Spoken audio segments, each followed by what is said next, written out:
Neither does he. The first playoff ranking comes out tonight. How much will you pay attention to that, and what do you say to the kids about it at this point? Yeah, I don't really say much about it. I mean, I know it's great for college football and for everybody to talk about, but nobody talks about who was ranked in week 8, 9, or 10. They always talk about where it was at the end of the season, and that's all that matters to us is playing in this game because if we want to be ranked high, we have to keep winning. You faced a desperate team in Penn State last week. What about this week? Another desperate team?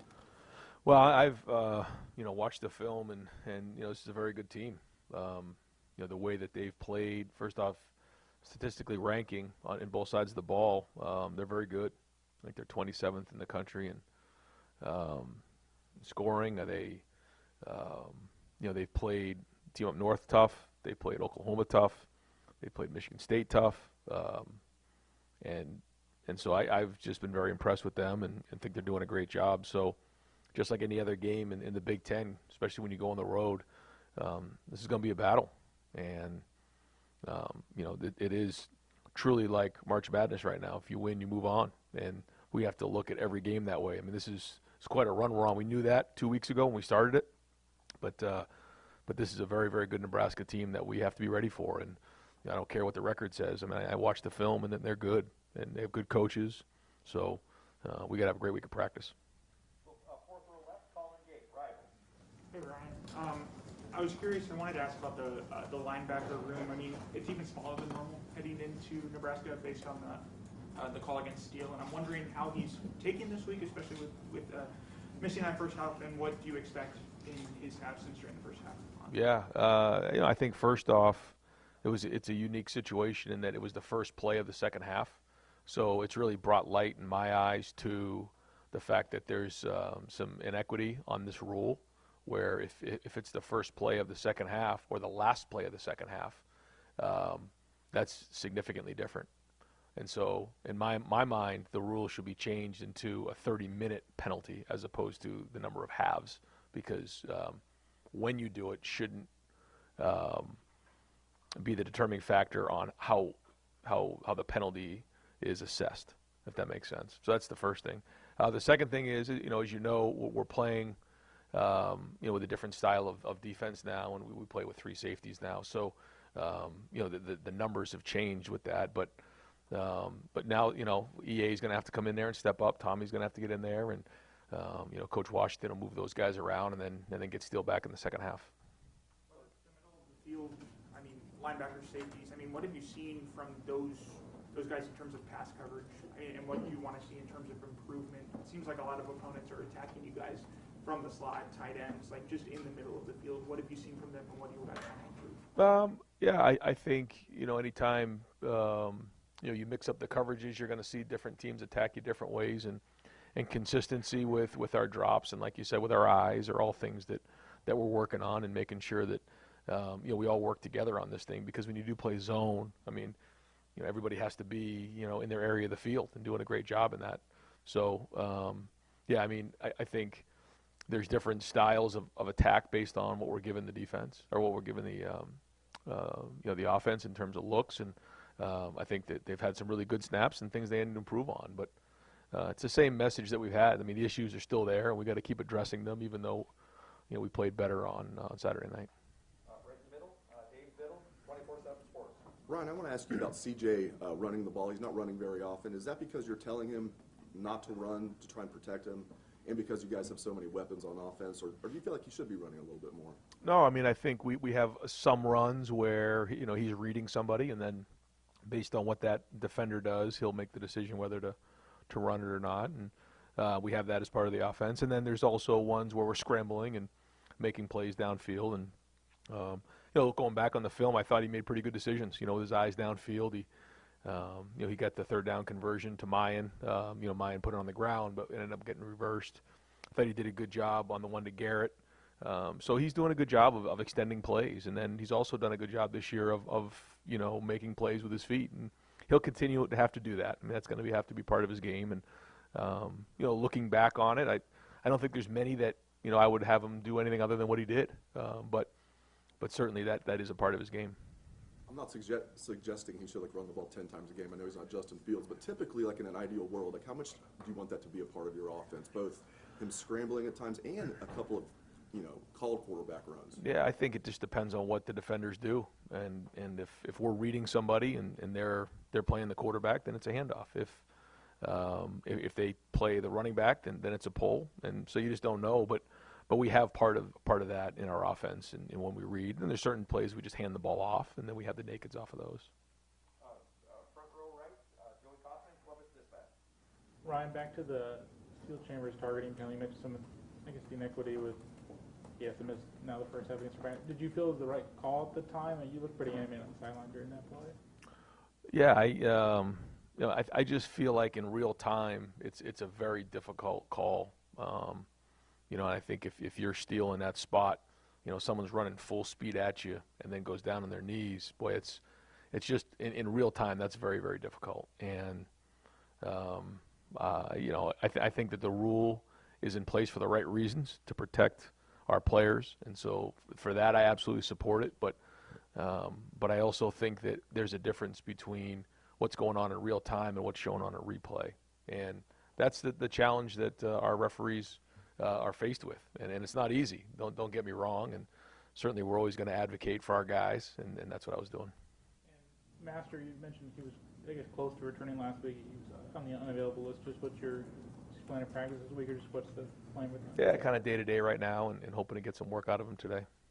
Third row left, Dan Hope, 11 Warriors. Ryan, you talked a lot about coaching versus scheme versus execution. When you look at the struggles in the red zone against Penn State, do you look at that as we need to do a better job coaching, we need to call better plays, or do we just need to execute better?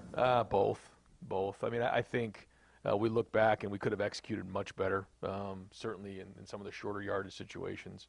We got ourselves with the penalty a couple times, a false start, and anytime you do that down in the red zone, 5 yards is like, seems like a mile away. So certainly that was part of it. I also think there was some schematic things we probably, looking back on it, could have done a better job with. When you just look at that game, the Oregon game, seems like two best defenses you've played. You guys haven't had a lot of success in the red zone. What do you think are the things that need to change for that to not be the case going forward? Yeah, I think first off, you have to run the ball well when you're in the red zone. That's just part of it, and I think we've thrown the ball well, and I think statistically speaking, we've done a pretty good job down there and always have. But like you said, there was times in both of those games where we just haven't finished drives, and you can point the finger at a lot of things, but you have got to execute at a high level in the pass game, and then you have to be able to be really physical in the run game and make 3-yard runs, 5-yard runs. And the minute you get off schedule or take a negative play, you put yourself at risk because you just run out of room. And against good defenses, you have to be on point there. And certainly a plan to win. We spent a lot of time down there, but that is a challenge. Deep left, Brendan Gulick, Buckeyes Now on Sports Illustrated. Hi, Coach. Hey, I know you can't control the playoff rankings and all that stuff so early on, but I want to ask you about championship DNA. What is it about this team that you've seen so far through this season that makes you think, hey, we're on the right track, where we are capable of being one of those 4 teams? Well, I think we've experienced a lot so far, and I think that's good for a young team to have experienced big wins, big losses. We've experienced close games. We've played on the road. We've played at home. We've played night games. We've played afternoon games. We've been up. We've been down. And the offense has played well. The defense has played well. The offense has played okay. The defense has played okay. It's kind of been one of those seasons where we're already experienced a lot of things. So I like that part of it. We are still young, but we've gained a lot of experience throughout the year. But just the day-to-day, I've been impressed with how these guys have approached practice, how serious they approach their preparation. I think this team likes football. They like preparing at a high level. And so now we've got to really prove how consistent we are here in November, because this is where championships are won. Can you elaborate on the challenges that your offensive line faced this past week? It felt like they had some tough moments that we haven't seen from them in previous weeks. Yeah. We ended up, when you look at the stat sheet, pretty good in that area, but just the efficiency, I think we were less than 50% efficient running the ball in terms of the number of runs. And listen, Penn State has done a good job for years with that, and this year is no exception. They have a good front, they have good movement, and I think we were 34 and 34 in terms of plays, pass and run, and we're always looking for that balance. And that's important to be able to control the game.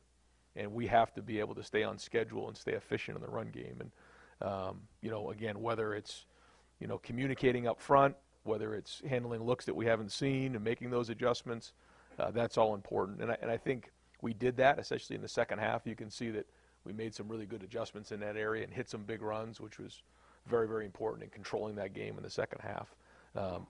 But that's what you have to do in these games. You just can't throw it 70% of the time, or else you're not going to control the game, and I think that's important. But sometimes you have to stick with it and keep working through the tough things. And when you're going against a team like Penn State, that's not always easy. Real quick, your defense, was that the best that they've looked this year? I think they had good plays for sure. There's still a lot to improve on, and we're going out against a very good defense this week. This is, I think it's the second-ranked offense in terms of total yards in a conference. They do a great job, and Martinez has played a lot of football, and they have a very good scheme. So we'll see. I think there was a lot of positives for sure. Certainly, anytime you create the turnovers we did and get defensive scores, you put our team in a much better position to win. So I think that it's continuing to build, but we've got to continue to stay disciplined and stay on it. And we talk a lot about white belt mentality of just starting right at the beginning and starting with fundamentals every week when you start. And we got to do that on defense again this week because we got a good team. And that champion list for the offense was pretty short. Would you ever fudge the numbers to send a message to the team? No, I think that's something that we talked about early in the season is that we have a standard here. And in order for you to be a champion, you have to play over 15 plays and grade over 80%. And we had one guy on offense. That was it. And we can try to make people feel better, but that's not the way this game works. And so guys got to be held accountable. The position coaches got to be held accountable for their units. Each guy's got to be held accountable to do their job over 80% in terms of execution, and that didn't happen. I think if it does, it's a whole different game. But I think that the message is also that, to win ugly like that says a lot about our character and who we are as a team. We didn't just splinter, fall apart, start pointing fingers. We played against a good defense. We didn't execute as well as we'd like to have, but we still won the game against a very good opponent, and it says a lot about this team. I know that the win is obviously the most important thing, but how powerful of a motivator do you think grading a champion is for an individual? I don't know, but I think they take a lot of pride in it. I mean, our meetings are pretty juiced up in here. We have a lot of fun with it. The guys who win, everybody in the room understands that if you grade a champion, there's a lot that goes into that. It isn't just playing well on that day. It's the whole year. It's the sacrifices. It's the lifting. It's the running. It's the preparation in order to be at competitive excellence on that Saturday. And we whoop it up in here, have a lot of fun, bring them down, laugh, and then show clips of those guys playing well. And I think they take a lot of pride in it. I do. Yeah, I know your mentality is to always treat every game like a playoff game, especially now. Yeah. It was easy to get up for Penn State, obviously. You're facing a team that is 3-6. I know they haven't lost a game by more than 8 points. Right. How do you kind of make sure that your guys are as up for this game as they were for Penn State or will later on? Well, you just talk to them about it, and you show them the film, and these guys are sharp. Like you said, they haven't lost a game by, I think it's more than 8 points. So these guys are very good, and you can look at the record if you want, or you can watch the film and realize what you got here. But they need to understand that it is March Madness. And so you watch across the country week in and week out, a lot of things have happened this year. And so we can't let that happen to us, and we can't have any regrets. And the only way to do that is to focus on right now and not be distracted. If you start looking ahead, if you start worrying about tomorrow, that's where you get distracted, and we got to stay disciplined in that area.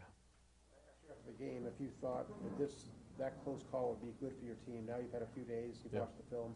What's your sense of it? Will this help you think? I hope so. We'll see how this week goes and how this practice week goes, and if we can get guys to really dig in and understand that we have a chance to be really good. We beat a good Penn State team and didn't play our best football, and so I hope that catapults us into this week and into this game and really helps us take off into the month of November. Last year, there was an NCAA rule giving teams or giving athletes, I guess, election days off. Did you guys change your practice week at all this week, or did you seek the waiver to keep things, I guess, on the usual schedule? Yeah, we applied for the waiver and got granted. Yeah. Why?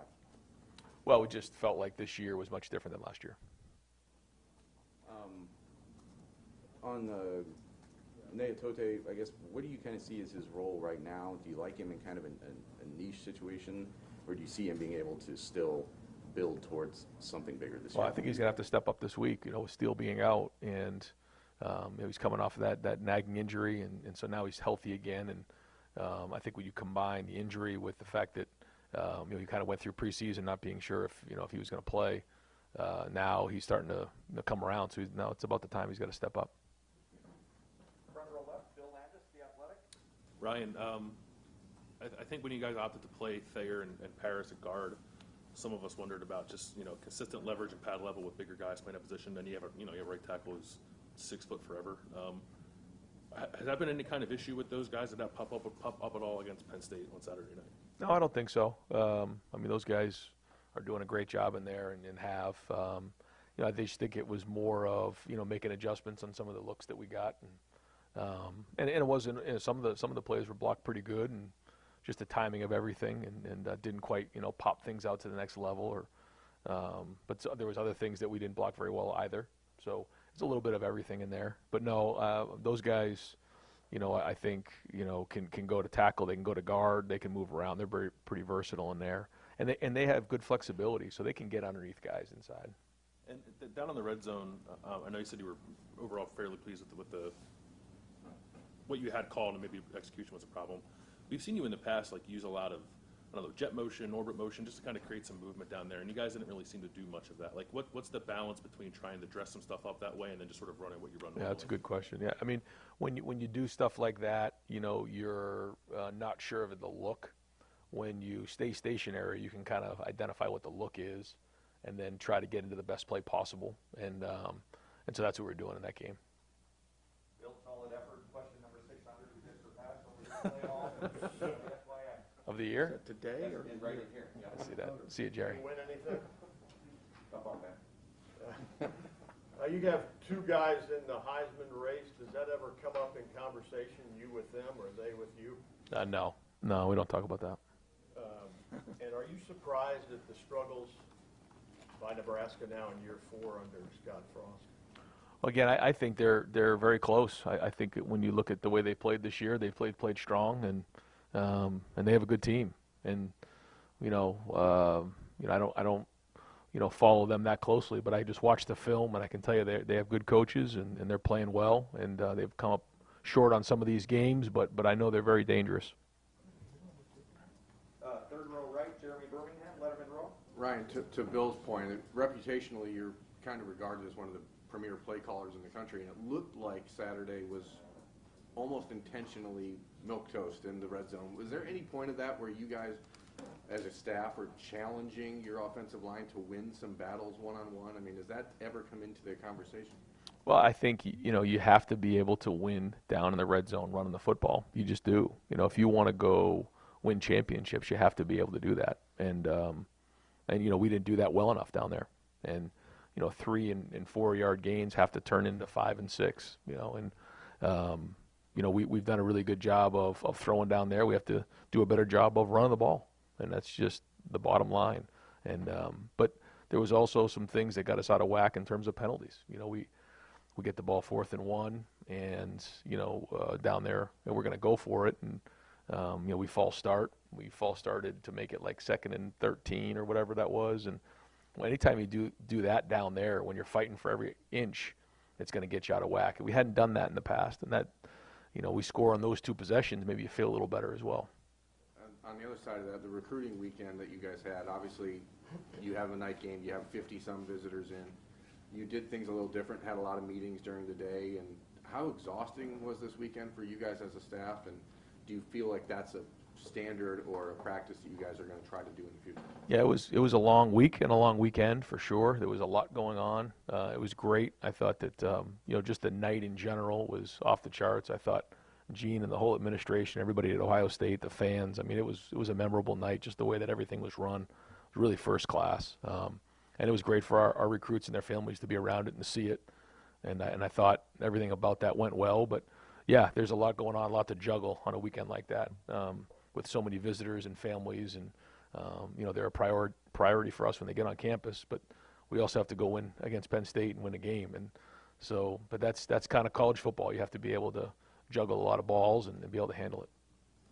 Front row left, Stephen Means, Cleveland.com. Just to kind of follow up on that, when you guys are putting weekends like that together, when you know there's going to be 50-plus people here, are there projection or expectations that some success is going to come out of that in the near future after that, or do you guys just kind of stay patient after that? It's just a piece of the puzzle. It's part of the relationship building, and anytime you come on campus, you get a chance to see something different, whether it's meeting with somebody from the business school or going to a basketball game or spending time with the position coach or going to see campus or whatever that is. Coming to a game is a special experience, and that's another box that these guys are able to check off with their families. And I have to give Mark Pantoni and his staff a lot of credit. I mean, they're the ones that are behind all of it in terms of the organization and managing all of those people, and there's a lot to that, and I thought they were excellent. Just switch gears a little bit. This was the first time in a couple of weeks CJ's actually been kind of challenged out there. It didn't look easy for him the entire time. Maybe how do you think he handled Saturday in comparison to maybe how he handled the Oregon game? Yeah. No, I mean, I thought he played well and made some good throws. I think he wished he had some plays back, but again, anytime you're competing against somebody like Penn State and a really good defense, one of the top in the country, you're gonna have good plays and bad plays, and we talk about it all the time. Like, reality isn't just going in and scoring on 19 straight possessions. That's not reality. I mean, reality is it's hard, it's tough. Every decision matters. If we're gonna have penalties or we're gonna have mistakes, then we're gonna get ourselves off schedule, and that's just the reality of it. So. Again, I think a lot to learn from this game, but overall, I thought he played winning football. He didn't grade out a champion, but there was still a lot of positives there. Front row right, Tim May, Letterman Row. Yeah, Ryan, as you watched the video of that game, did you ever feel like you were part of some grand experiment by the officials to not call holding on the opposing team's offensive line and see how things go? And, in particular, there were some egregious moments out there. Did you make any note of that to the Big Ten, and just what was your take on it? We always, we'll look at the film afterwards, and if there's things that are concerning, we send it to the office for review and then some feedback, and we did that. Listen, the refs have a tough job. I mean, they hear it from all angles, and I get it, but certainly we have to advocate for our guys, and when we see something that doesn't quite look right, we have to make sure we recognize that and do that in certain ways, but also being respectful and being professional. But, I mean, certainly there were some things we did turn in, yes. Yeah. And answer that the best way possible. Yeah. That's pretty good. I don't think you get a fine for that. Okay, good. How much does CJ have any autonomy on the field when he sees them stack the box, load the box, to get out of a play, or does that always come from the sideline? Like, when y'all frantically Sure. signaled in the pass to Chris Olave, which was a huge call. But what is his autonomy at this point in his career? Yeah, he does have some things will come up and he'll change it. Certainly in protection, but even in the run game, he has some things that will give him a couple plays, and we're adding more and more of that to his plate as he goes. But for the most part, we handle most of the decisions on the sideline. Third row middle, Doug Lavery, Cleveland.com. Ryan, specifically in the red zone, I think the second and third down runs before the false start on 4th and 1. The backside linebacker kind of knifed in and made 2 tackles. Is that schemed that way and you're leaving that guy and hoping you get around the other side, or is there a blocking assignment that should have been made there? Yeah, it wasn't executed well. Yeah, no, I mean, we certainly account for him in the blocking scheme, and it just didn't get done. And, one of them, I think we could have executed better. The other one, we probably could have done a better job giving him that look during the week. And Penn State seemed to, I guess they just shift their defensive line a lot right before the snap. The hard thing is, it felt like you guys blocked up everybody for the first however many games. To sort of see any mistakes on the offensive line was surprising. Sure. Did that throw you guys off with any of your assignments, those late shifts, and what can you learn from that going forward? Yeah, no, it did. And I thought they did a good job with the way that they kind of changed up the looks. And, there's a lot to learn from it, and, the different looks that we can give them. Sometimes you're going to see things that you haven't practiced. And I think we can probably help them a little bit, too, in terms of, how we're identifying things when we start to get into a game like that a little bit faster. I thought we did a good job of that in the second half. Probably could have got to that a little bit sooner. Yep. Far left, Mark Snyder, Best Pros. Snap count penalties. Was there a common thread with those other than them being flagged, or was it like a try to get the jump on them because the running game was not going? Because that was so uncharacteristic. 1,000%. Yeah, no, I can't sit here and tell you there was one thing there that got us out of whack. I think some of maybe the pre-snap movement a little bit, for Luke, especially at center, got us a little bit, out of whack there. But there was nothing else in particular that we can point to on that area other than just lack of focus and discipline. And we've got to do a better job of that this week. When you're in practice the next 2 days, I mean, is that something that's easily cleaned up, or is that, because again, that didn't happen. Right. Yeah. No. And usually if a guy false starts or something, we'll have him do a lap, and we're all over that. And we haven't had that many of those issues, but we'll be all over it this week to try to get it addressed. Yeah. Go to the far right, Adam King, WBNS. You guys had another defensive score this week. I think Jerron Cage is probably still out there running, trying to recover. But how does that help you guys offensively with a young quarterback build his confidence up, knowing that your defense is putting up points as well? Yeah, I mean, well, when you get something like that happen, it flips the game, and I think it's the 6th time this year, which is unbelievable. So it's a huge lift for the offense. And I think that when you look at Jerron's career here, it's a tribute to him and his hard work. It hasn't always gone exactly the way that he's wanted, and he went through kind of a tough September and August there, and to see him do that and have that opportunity in that game, I mean, that's something I'll definitely remember from this year, is that the fact that he came up in that big spot and made that play. So it was exciting for everybody to see that. Fourth row right, Zach Carpenter, Letterman Row. Hey Ryan, you had a couple in-state offers go out Saturday night. Just wondering if the recruiting philosophy of recruiting in-state guys is changing at all moving forward, maybe offering guys a little sooner than you might have in the past? Well, we've been able to actually see guys play, which has been great. We actually have been able to get back on the road for the first time in a couple of years, and that's really helped. And then, we now have a lot more video to go off of, and we're seeing guys in person. I mean, we almost went a year and a half without being able to look somebody in the eye, and now when they're on campus, we can do that. We can watch the film. We can actually go watch them play in a game, and then they come over and we get to see them in person and shake their hand and see what they look like physically and project, how they can physically mature. And that really allows us the opportunity to get ahead of this stuff. Yeah, and then asked you last week about the big official visits weekend, first week of June.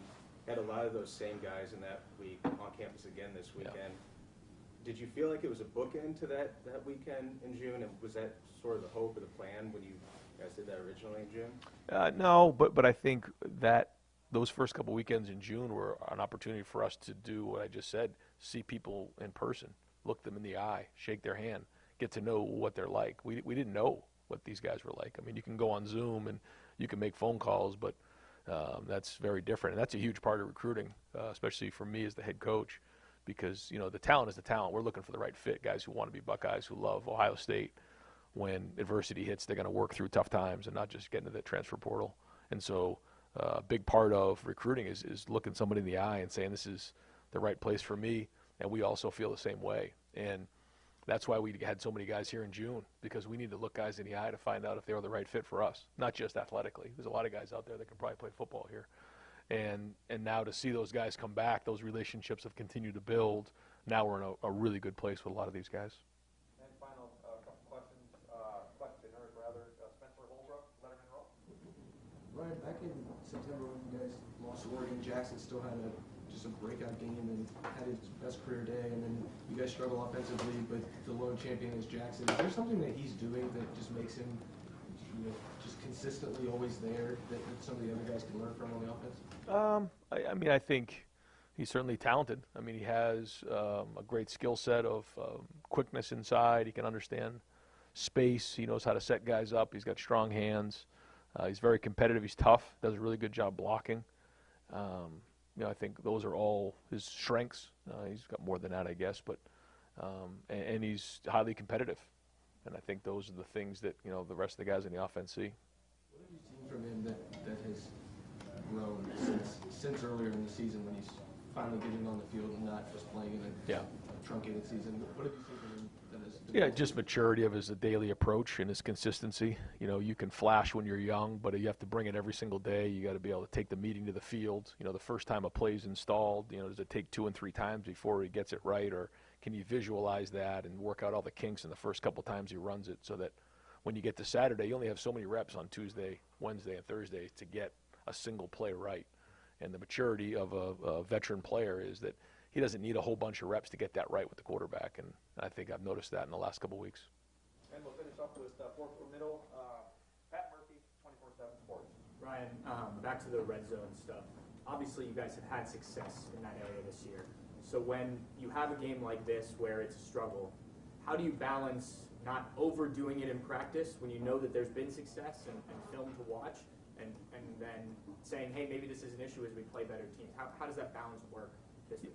Yeah, I mean, we're not going to change how we allocate our time. It's just we got to do a better job of executing and you know, finding the right things to put our guys in the right positions to be successful. That's it. And it's a little bit of both in there, and we'll continue to work on it. And you know, you start to overdo it in one area, it'll show up in another area. So and we've got our hands full on first, second down, and on third down as well.